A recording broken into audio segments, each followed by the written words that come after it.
بسم اللہ الرحمن الرحیم۔ السلام علیکم۔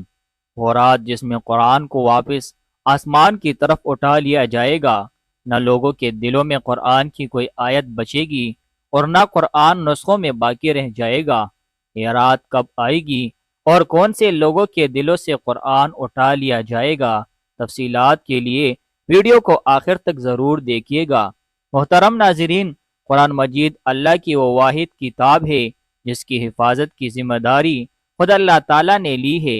اگر اللہ تعالیٰ نے قرآن کی حفاظت کا ذمہ نہ لیا ہوتا تو اس میں بھی تحریف اور تبدیلی کا وہی حال ہوتا جو سابقہ آسمانی کتابوں کا ہوا، کیونکہ سابقہ آسمانی کتابوں کی حفاظت کی ذمہ داری اللہ نے انہی لوگوں کو سونپی تھی جن کی طرف اللہ نے وہ کتابیں اتاری تھی۔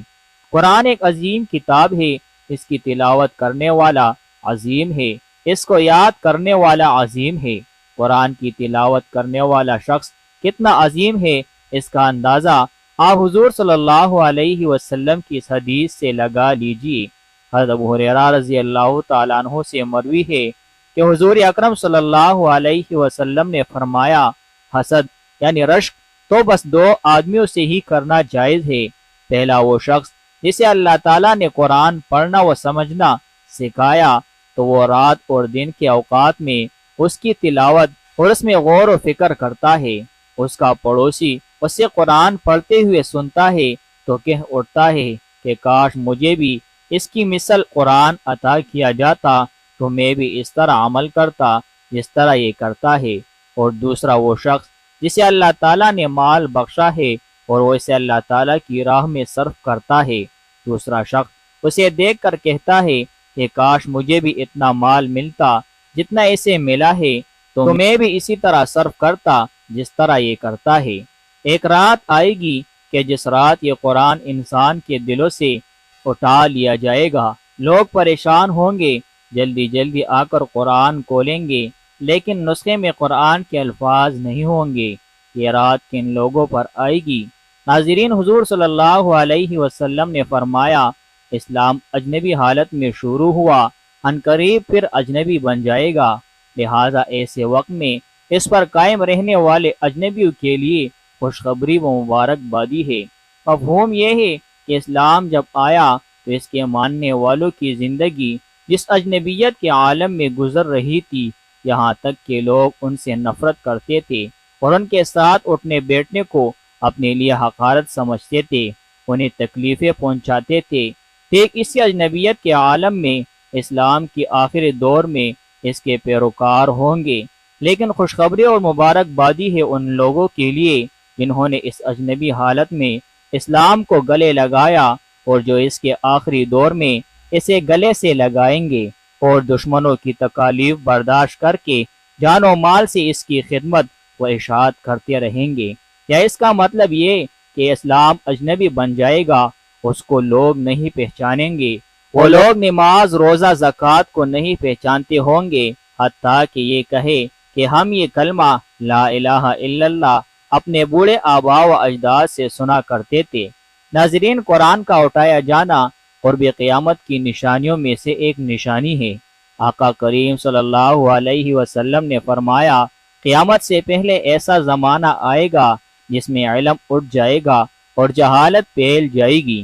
حضرت حذیفہ ابن یمان رضی اللہ تعالیٰ عنہ فرماتے ہیں کہ رسول اللہ صلی اللہ علیہ وسلم نے فرمایا، اسلام پرانا ہو کر مٹنے کے قریب ہو جائے گا، یہاں تک کہ کسی کو بھی روزہ، نماز، قربانی اور صدقہ وغیرہ کے متعلق کسی قسم کا علم نہ رہے گا، اور اللہ کی کتاب ایک ہی رات میں ایسی غائب ہوگی کہ زمین میں اس کی ایک آیت بھی باقی نہ رہے گی، اور انسانوں کے کچھ قبائل یا گروہ ایسے رہ جائیں گے کہ ان میں بوڑھے مرد اور بوڑھی عورتیں کہیں گی، ہم نے اپنے آباء و اجداد کو یہ کلمہ پڑھتے سنا، لا الہ الا اللہ، اس لیے ہم بھی یہ کلمہ کہتے ہیں۔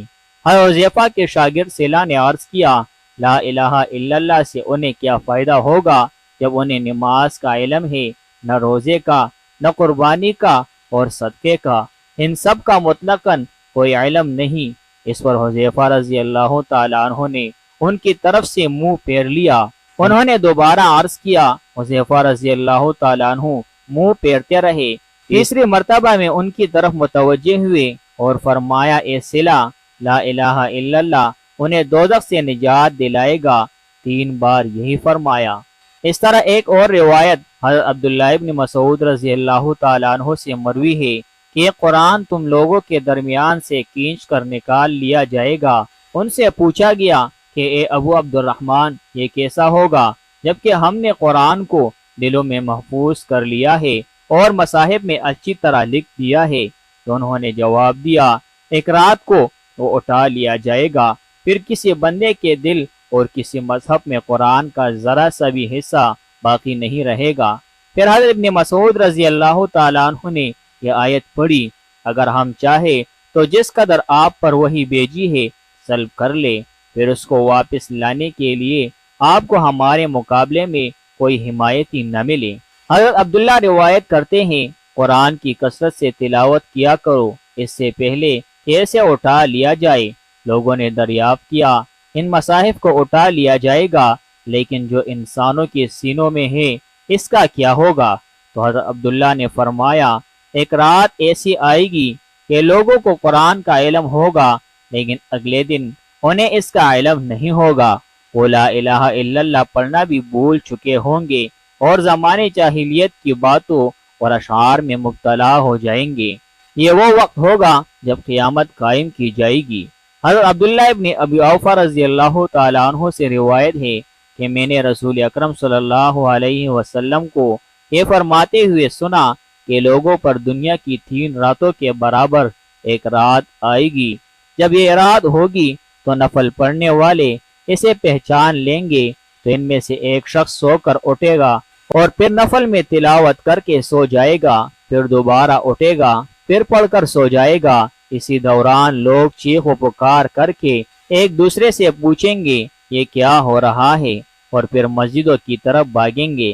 اچانک انہیں سورج مغرب سے طلوع ہوتا نظر آئے گا حتیٰ کہ آسمان کے درمیان تک آ جائے گا، پھر دوبارہ لوٹے گا اور پھر مغرب سے طلوع ہوگا۔